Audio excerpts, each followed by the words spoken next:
This is a Central Line train to West London.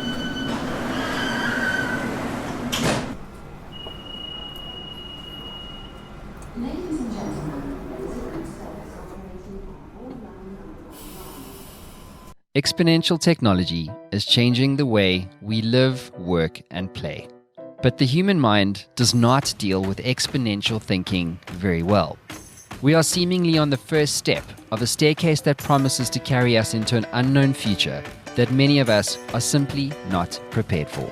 So to understand the current state of the world's most powerful exponential technology, I have traveled to London Tech Week to meet up with some of the world's leading technologists and thought leaders to help you understand the implications of these technologies on your world.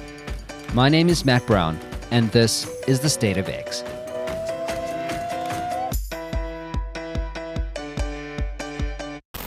This is the biggest and most ambitious festival of technology this country has ever seen. So I've been covering the blockchain and cryptocurrency space since 2016, and it's been quite the ride. You know, when the Bitcoin price reaches all-time high in December of 2017 at a staggering $19,000, I hosted a unique event called Crypto Trader, which at the time was the largest ever blockchain crypto event ever held in Africa. It was streamed to 52 countries around the world with CNBC Africa. Since then, the hype around Bitcoin and crypto has decreased significantly, along with the Bitcoin price, but the interest in blockchain as a technology has remained consistent amongst the community of business leaders around the world. But what are the real-world use cases for blockchain technology today? In this episode, we take an in-depth look at the possibilities with Vivek Zakarde, the head of BI analytics and data warehousing at Reliance General Insurance. Okay, so Vivek, welcome to the show. Why don't you give us the headline? Who are you and what do you do? Yeah, I am Vivek Zakarde. I come from Reliance General Insurance all over the India to London. I like to discuss the challenges, the use cases of our industry and our country for the blockchain, as well as what exactly Reliance General Insurance. Basically, it's self-explanatory. Reliance General Insurance is one of the biggest brand of Reliance in India.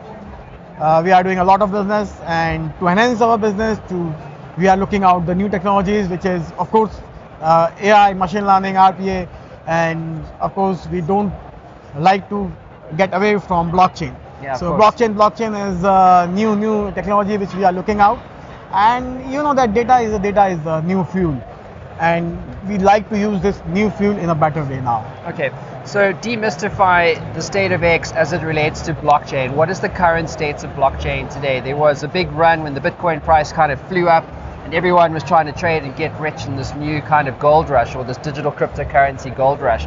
Where are we today? Are you a fan of cryptocurrency, or are you a fan of blockchain as a technology?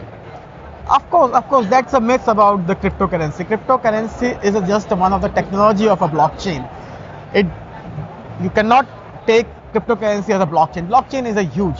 There are the smart contracts. There are the DLP. You have to use it in many other industries. It's do wonders in your healthcare. Do wonder on your utilities. It can do wonder on your insurance and the banking domain. So blockchain is not only about the cryptocurrency.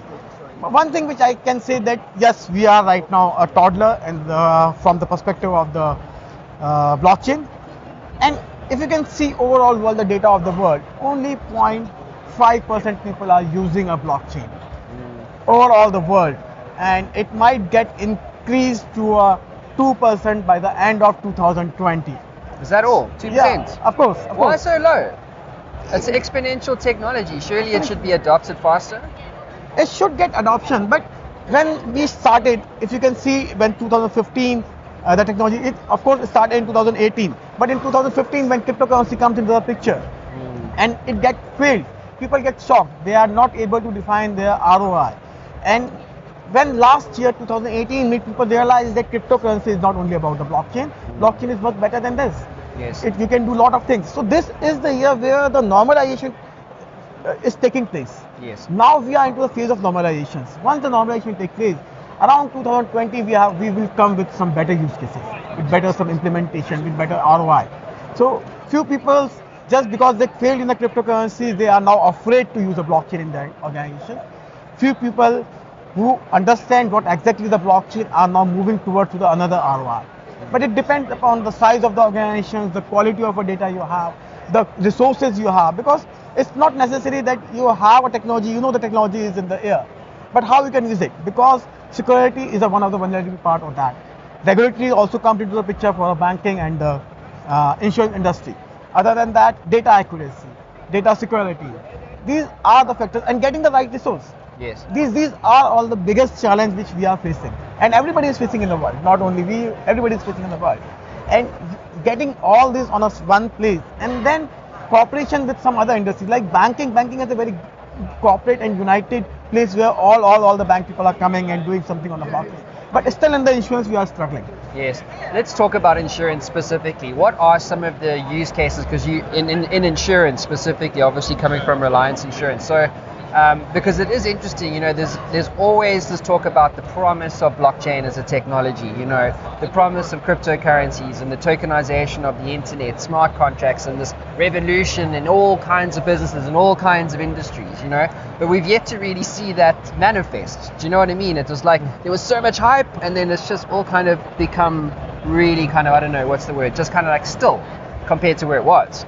So in your expert opinion, let's talk use cases. And what about insurance? What are some of the use cases that you guys see? Of course. When I talk about the insurance, DLP comes into the picture.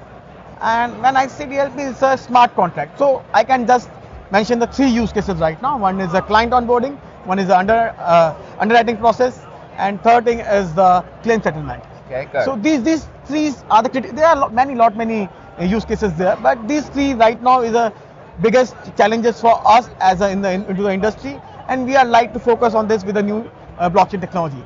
So smart contracts helping you in the underwriting, where you are basically underwriting is a job where underwriter define the cost of the policy and the risk of the damage. So it's a very critical process. It takes sometimes 6 months, it takes sometimes year also. So with the help of smart contracts and with the DLP technology, you can easily do it in a single day, where all the information from all the products you have on a single place, and you can design the product, design the underwriting on the basis of that. And you can automate a lot of that process, right? Of course you can automate, and the trust factor would definitely get increased from that. Because people now trust your product, trust the settlement process, also trust how much amount you will get and what should be the price for the particular product. Might be sometimes your price for the product is high, but the coverage is lesser on that. So blockchain can compare all over the products all over the world, and then give the perfect pricing for the particular product. So it will help underwriters to follow pricing of the policies. Claim settlement is another big thing, where a lot of frauds also happen. So when the data is come from a blockchain from using a DLP, the fraud gets minimized from this. I can say it can go to 0%, and 50% of our revenue goes onto the fraud claimants. So that is the amount which you will get recovered from that. And the process for the claim settlement takes around 1 month. With blockchain, you can settle it in a single day. So how many resources, how many amount of the revenue you can save it from that, it's amazing. Again, the third process is a client onboarding, which is know your customer, KYC. With the information available on a blockchain, you can do KYC on a real-time basis. So that is the one thing you can do a lot of things, and that is a use cases and successful in India, which we are right now implementing in organization. Vivek, tell us, what in your view, if you're talking to the CEO of a bank in Africa, okay, obviously blockchain being really relevant for financial services, specifically with Satoshi's white paper, etc. What is your one piece of advice to that CEO who is looking at the blockchains as a technology and also the sector more broadly around that with a little bit of distrust? What's your words of advice there? For banking people, I can say that right now is a good time to concentrate to stop the frauds. So this is the technology which help you to stop the frauds. KYC is there, know your customers better with the use of a blockchain. And let's start with a step by step, not jump into all the cases. Let's start with this, use blockchain into the fraud minimization and minimize the fraud cases. You can, of course, 20-25% of revenue you can save from that. So that will be the cost center for you. Another thing, you can minimize the KYC using a blockchain. And few things, if you can see, the smart contracts and DLP is a tried and tested technology. You can anytime you can trust on this technology. So go with that initially, and then let's see how the 2020 brings it to you. And Vivek, tell us, what are your thoughts on data sovereignty? So as a bank, I don't want my customer data sitting on a blockchain, ledger sitting in India or in Kazakhstan, and then maybe some in Kenya. I want my customer data sovereign to our business. What's your words of wisdom there? What lessons can you share when it comes to data sovereignty, right? Take KYC, for instance, and the blockchain. Exactly. There are some flaws, and there are, of course, you said rightly that data security is a major part coming into the picture when data is on the cloud. But they're the same thing if you store the data in the cloud or you store the data in a blockchain, because there are chances people can store your data from the cloud also. And I have heard about that there on the cloud they have a 64 security checks. Same thing, we have many checks on the blockchain also. And after breaching 64 security checks, if any person can take your data, then I think definitely he belongs to that data. That data belongs to him. We must appreciate that person who hacked that data. So again, that's on the lighter side. But of course, there are flaws, and to flaws, another technology comes, hackathon. So these technology is used to close the gaps between the blockchain. So same way when we move forward, new technologies coming to the picture, and we can use these technologies to block the gaps. So yes, of course, few blocks still are there, but we need to, new technologies also coming to fill that flaw. But anyhow, the gap still comes till 2025. I think 2025 will be the year where we will get the full-fledged flow of a blockchain. What motivates you to be successful in the blockchain space? What I thought that blockchain is an emerging technology right now. It can change the magnitude of a technology in any way. Of course, new technologies are coming, and the way AI and RPA and machine learning taking place, we can combine this technology with a blockchain and take a maximum benefit for the humanity. It's not only about the organizations. You can use these technologies for the humanity, for the environment, and for healthcare also. So when these all things comes into the picture, you have some good cases in your mind how you can use all this this technology to enhance humanity part and enhance the technology. And definitely it will motivate me also to get done something on that from my side to give benefit to my organization, my country, and all over the world. Vivek, thanks for being on State of X. Thanks a lot. If you're talking to a startup, let's talk R&D. How much R&D can a startup realistically invest? And if you do not have big budgets like State Street does, what's your kind of advice to the founder, the tech founder, who is potentially not sure what he should be building? Right. I would say talk to us.